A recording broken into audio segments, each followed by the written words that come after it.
45장 1절에서 11절까지 말씀입니다. 이 말씀을 저 여러분이 교독해서 읽겠습니다. 요셉이 시종하는 자들 앞에서 그 정을 억제하지 못하여 소리질러 모든 사람을 자기에게서 물러가라 하고 그 형제들에게 자기라니 그때 그와 함께한 다른 사람이 없었더라.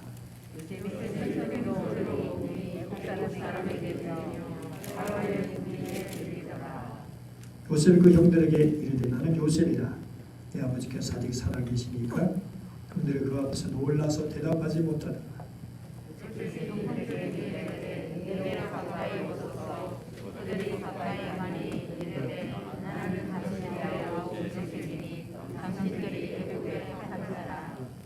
당신들이 나를 이곳에 팔았다고 해서 근심하지 마소서. 한탄하지 마소서. 하나님이 생명을 구원하시려고 나를 당신보다 먼저 보내셨나이다.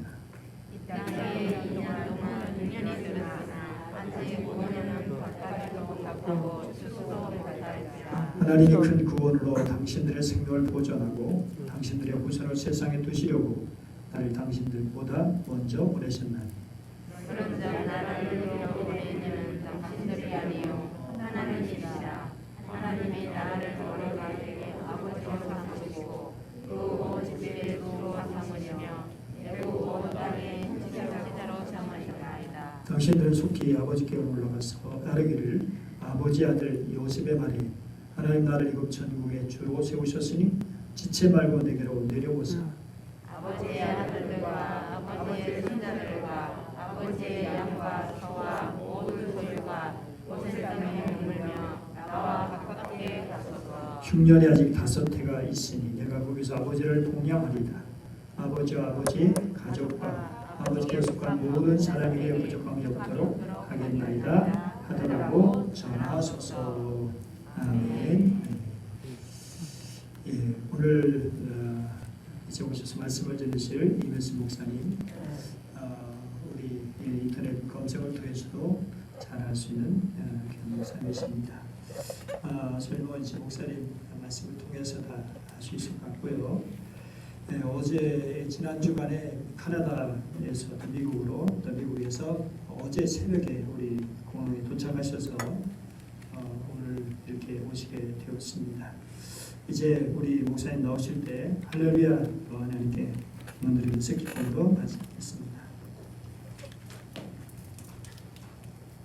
할렐루야. 할렐루야. 박수 칠리면 치세요.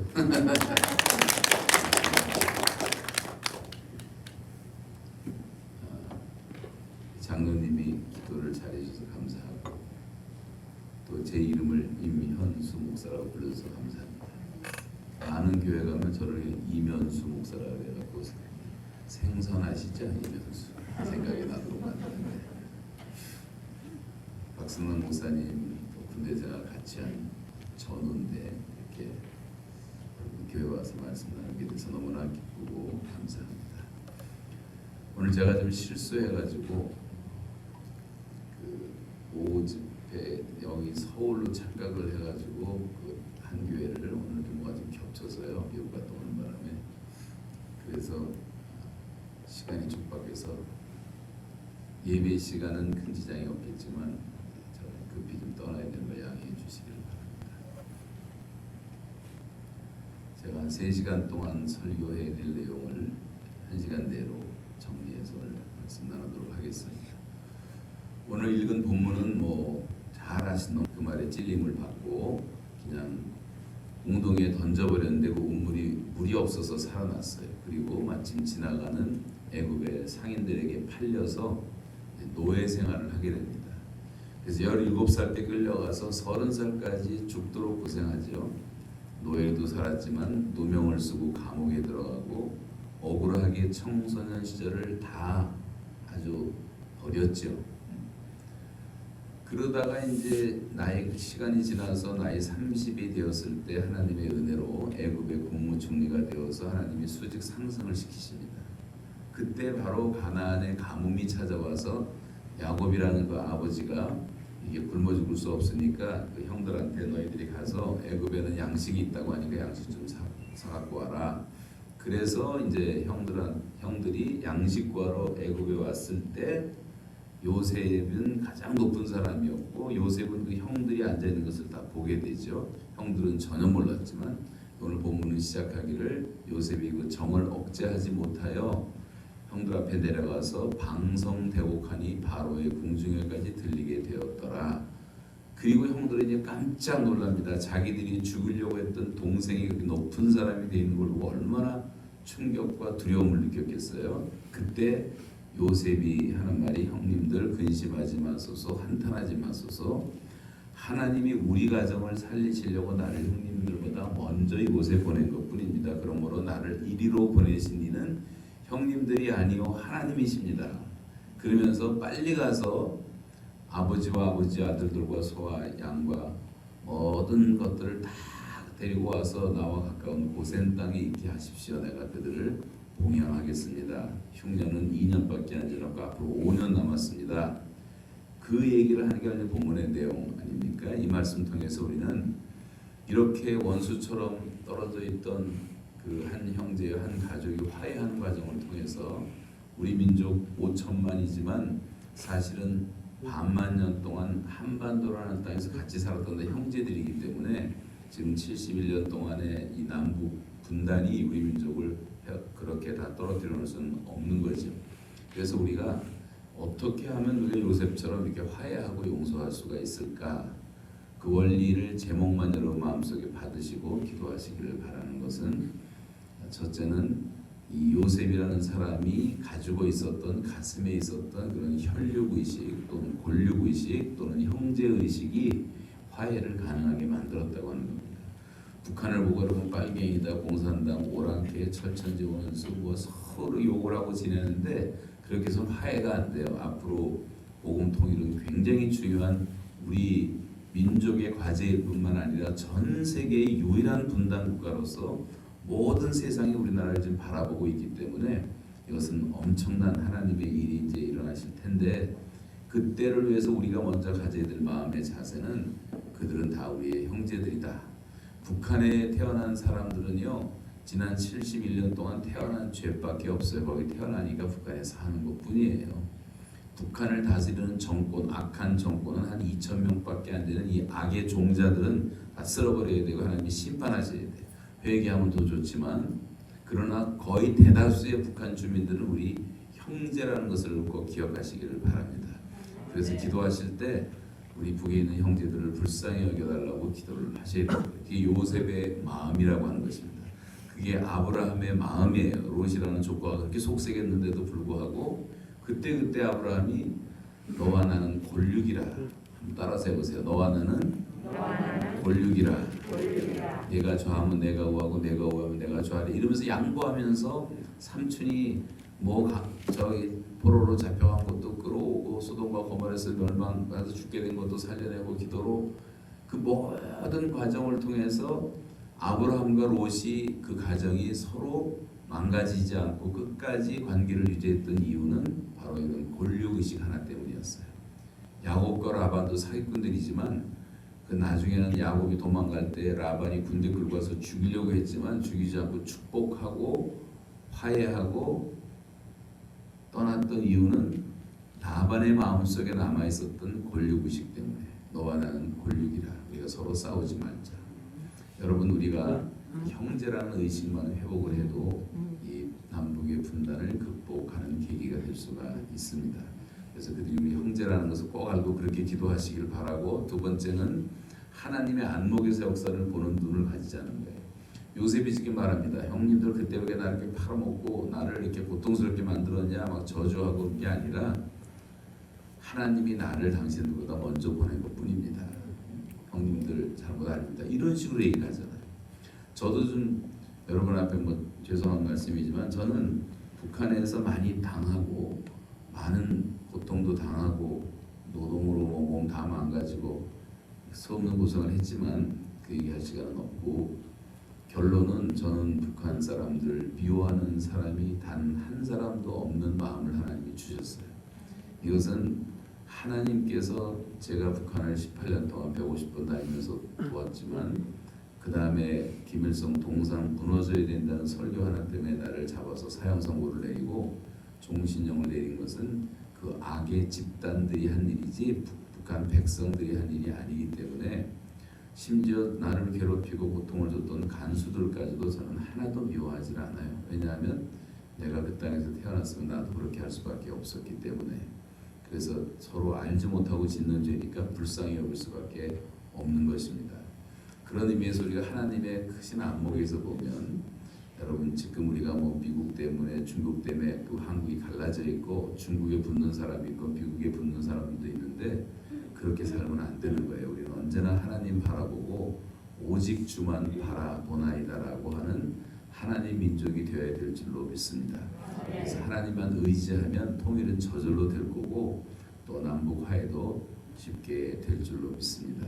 그래서 하나님이 왜 우리에게 이런 분단의 비극을 허락하셨는가 다 이유는 모르지만 먼 미래에 아니면 앞으로 내년이 될지도 몰라요. 갑작스러운 통일이 올지도 모르는데 그래서 통일의 시대에 우리 민족을 정결하게 만들어서 온 세상을 복주시는 하나님의 제사장 민족으로 그런 거룩한 축복의 통로로 사용하기 위해서 주신 고난이라고 한다면 버릴 게 없어요. 사실 우연이라는 건 존재하지도 않고 그리고 우리는 북한 남북이 분단됐기 때문에 받은 복이 너무 많아요. 그래서 허리 졸라매고 열심히 일해서 경제 대국을 이뤘죠. 자녀들 열심히 공부시켰죠. 또 핍박 속에서 계속 뭐 청와대 습격하고 칼기 습격하고 미얀마 습격하고 천안함 복침하고 이런 과정을 통해서 한국교회가 깨어서 얼마나 기도를 열심히 했으면 지구상에서 아직까지는 대한민국이 최강 기독교를 자랑하고 기독교 신앙을 자랑하고 있는 거예요. 북한이 우리를 괴롭혔기 때문에 신앙이 강해진 거지 북한이 없었으면 우리나라 신앙이 이렇게 되지 않습니다. 그러니까 우리는 다 좋은 걸 생각하면 너무 감사한 거 아니에요? 원망하지 말고 하나님의 섭리가 계시다는 것을 믿고 여러분 그래서 요셉처럼 원망 없이 불평 없이 오기 없이 살아가시기를 주님의 이름으로 축복합니다.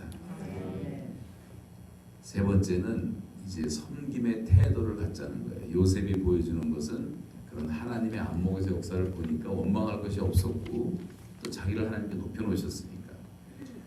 그리고 요셉은 지금 강자로서 그 약자의 형들을 처단하고 벌 주는 게 아니라 형님들 빨리 가서 아버지랑 손주들까지 다 모시고 오세요. 내가 봉양하겠다 그러잖아요. 이 강자의 책임은 약자의 약점을 담당할 때 강자가 되는 것이지 강자가 군림하고 목에 힘주고 칼 쓰는 게 강자가 아니란 말이죠. 그런 면에서 우리가 지금 남한이 강자입니다. 엄청 강자입니다. 북한하고는 비교적 다 되지가 않아요. 그래서 우리가 지금 생각할 것은 어떻게 저 불쌍한 북한 백성들을 도울 것인가 섬길 것인가를 생각해야 된단 말이에요. 우리만 배불리 먹고 우리만 맛집 돌아다니고 살 게 아니라 지금 한 끼도 제대로 먹지 못하는 북한 주민들을 생각하면서 저들을 어떻게 섬길 것인가를 생각하셔야 된단 말이죠. 그게 예수님의 모습이에요. 원수가 줄이거든 먹이고 목마르거든 마시게 하라. 여러분 원수까지도 사랑하라는 게 주님 말씀 아니에요? 그럼 원수라고 한다면 북한이 특별히 군대가 원수라고 한다면 그 원수도 먹이라 했으니까 먹여야 되는 군부 있으니까 저도 군대를 많이 먹였어요. 17살에 군대에 끌려가서 30살 넘어야지 제대를 하는데 얼마나 불쌍한지 말도 못하고 고난의 행군 때는 군인만 26만 명이 굶어 죽었어요. 북한은 전쟁이 불가능한 나라예요. 먹을 것이 없었기 때문에 장기전 불가능하고 기름이 없기 때문에 탱크 못 움직이고 그러니까 비대칭 전력만 써갖고 원자탄 만들고 땅굴 파고 해커 기르고 그랬지만 그런 건 아무 소용이 없는 거예요. 어리석은 것이고 하나님의 모략에 빠져 있는 거라고 볼 수가 있어요. 두려워하지 말고 전쟁은 여호와께 속한 것이기 때문에 하나님이 허락하지 않은 전쟁은 절대 일어나지 않습니다. 믿으시기 바랍니다. 그래서 두려워하지 말고 오직 주님만 바라보시면 돼요. 그리고 이제 북한을 살려놓고 통일을 시키고 통일을 시키되 복음으로 통일을 시키면 이제 우리 민족은 마지막 시대에 가장 축복받은 민족이 될 것이고 미국도 앞서는 저력이 한국에 있다는 것을 여러분 아셔야 돼요. 지금 전 세계가 가장 부러워한 나라 중에 하나가 바로 대한민국이 되었습니다. 80년대까지는 항상 세계에서 제일 좋은 물건은 메이드 인 USA였어요. 미제. 그 다음에 2010년도까지는 메이드 인 재팬이었어요. 일본제를 사실상 제일 좋아했어요. 지금은 전 세계가 제일 좋아하는 물건이 메이드 인 코리아입니다. 코리아. 지금 뭐 중국이나 뭐 칠레나 동남아 어딜 가든지 거의 70~80%의 가전제품은 다 한국제예요. 태평양에 좀 떠다니는 큰 배의 60%가 다 한국제예요. 한국에서 만든 배. 조선 1등 조선 국가가 됐어요. 우리나라. 그런 것은 168가지도 넘어요. 세계 1등하는 분. 하나님이 우리를 그렇게 축복하셨단 말이죠. 그리고 우리가 오히려 더 감사해야 되지 않습니까? 그리고 이 힘과 능력을 가지고 사람들을 섬기는 삶을 살아야 돼. 이 하나님이 주신 축복을 잘못 쓰고 자유를 방종으로 쓰면 벌 받아요. 그래서 우리가 정말 깨어서 교회부터 회개하면 하나님이 우리나라를 다시 축복하시리라고 믿습니다.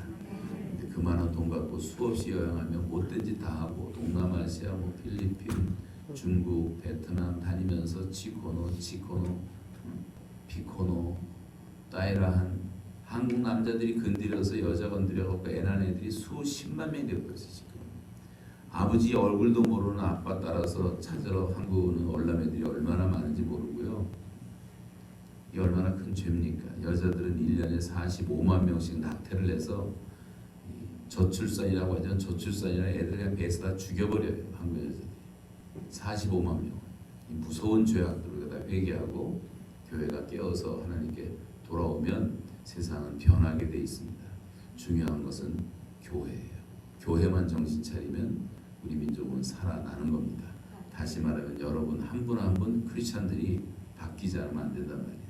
이런 죄를 회개하고 돌아오면 미세먼지도 없어지고 여러분 회개하고 하나님이 없애버리시면 내일부터 미세먼지 한 사람도 안 맞고 코로나 한 사람도 안 걸리고 돼지열병, 조류독감, 지진, 쓰나미 전혀 일어날 수가 없는 거예요.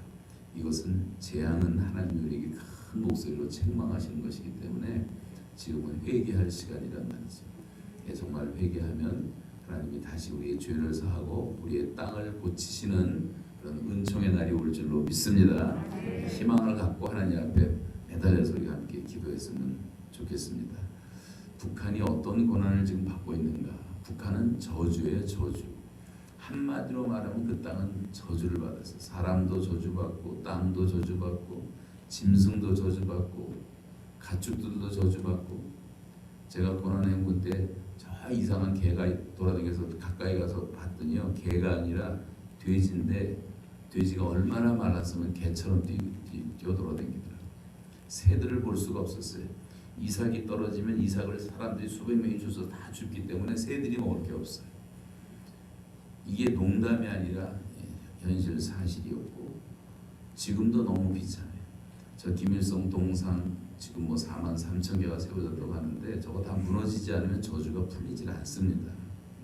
복음이 들어가지 않으면 완전 지구상에서 가장 최악질의 사이비 종교 집단이 되어버리고 그 백성들을 광신자로 만들어버린 게 지금 북한이 되었기 때문에 이거 우리가 지금 영적 싸움을 하고 있는 거예요. 이건 38선은 군사 분계선이 아니에요. 이건 정치 분계선도 아니고 이건 영의 분계선이기 때문에 성도들이 여러분이 다 성령 충만하고 능력을 받아서 약한 영들을 대적할 줄 알아야 되고 그 백성들은 사랑할 줄 알아야 되고 자기 자신은 절제하며 근신하며 지킬 줄 알아야 돼요. 하나님이 우리에게 주신 마음은 두려워하는 마음이 아니요 능력과 사랑과 근신의 마음이라고 하는 것처럼 여러분 능력 꼭 성령 충만 받으시기 바라고 그리고 사랑의 영을 받아서 이웃들은 다 사랑으로만 이길 수가 있는 거예요. 그리고 자기 자신은 잘 절제를 하고 자제를 해야 돼요. 텔레비 같은 거 많이 보지 마시고 나쁜 생각 같은 거 다 자제하고 기도하고 전 40년 동안 지금 텔레비 없이 살았는데도 아무 문제 없고 북한에 3년 가까이 있을 때 텔레비 없었고 감옥에는 그리고 먹을 것도 없었고 아무것도 없었잖아요. 전화가 있어요. 뭐가 있어요. 나와보니까 뭐 아무런 달라진 게 하나도 없더라고 세상에. 너무 이런 건 노예가 돼갖고 살지 마시고 이 바보 상자 앞에서 시간 많이 보내지 말고 남은 시간들 잘 관리해서 정말 한 영혼이라도 더 사랑하고 한 영혼에게라도 더 복음을 전하고 이 예배당을 다 채워야 되잖아요. 주일날 모자라서 월요일날 예배가 생기고 화요일 예배가 생기고 수요일 예배가 생기고 그것도 꽉 차갖고 하루에 3번씩 1년 365일 예배하는 교회가 되는 것이 정상 아니에요? 이 문경이 뭐 아무리 작다 해도 수만 명이 아직 살고 있는데 이 중에 예수 믿고 교회 나오는 사람이 20%밖에 안 될 거예요. 많아봤자 80%는 다 지옥 가고 있는데 내버려 둘 겁니까? 나만 구원받으면 되는 거예요. 그래서 여러분 이 내가 구원받았다는 하나님의 은총과 특권을 이루는 것도 중요하지만 그 사명감을 갖고 복음을 전하는 것은 더욱더 중요한 것입니다. 그렇게 돼서 이제 북한까지 복음을 시켜야 될 사명이 우리에게 있는 거예요. 자, 북한의 모습을 잠깐 먼저 보여드리고 또 오늘 뭐 설교보다는 북한의 현실을 보여드리는 게 좋으니까 보시기를 바랍니다.